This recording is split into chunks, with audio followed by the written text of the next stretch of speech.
প্রিয় দর্শক, আপনারা দেখছেন news frontline Bangla digital media, সত্য খবর সঠিক দৃষ্টিকোণ। আপনাদের সাথে রয়েছি আমি জেসমিন আক্তার। ভাবুন তো, একটি জনসভা, আর সেই সভার জেরে একসঙ্গে মামলা ১২০০ জনের বিরুদ্ধে।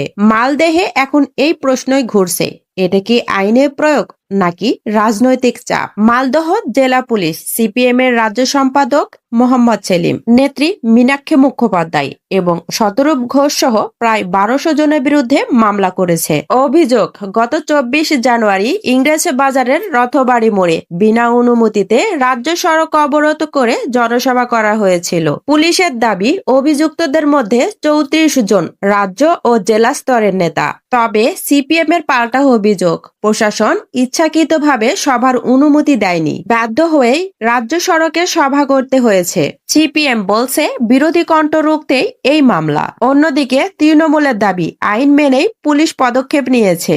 তাহলে প্রশ্ন একটাই, এটা কি শুধুই আইন শৃঙ্খলা নাকি রাজনীতির নতুন সংঘাত? আপনার মতামত কি? কমেন্টে জানান। আর নিউজ ফ্রন্টলাইন বাংলার সঙ্গেই থাকুন।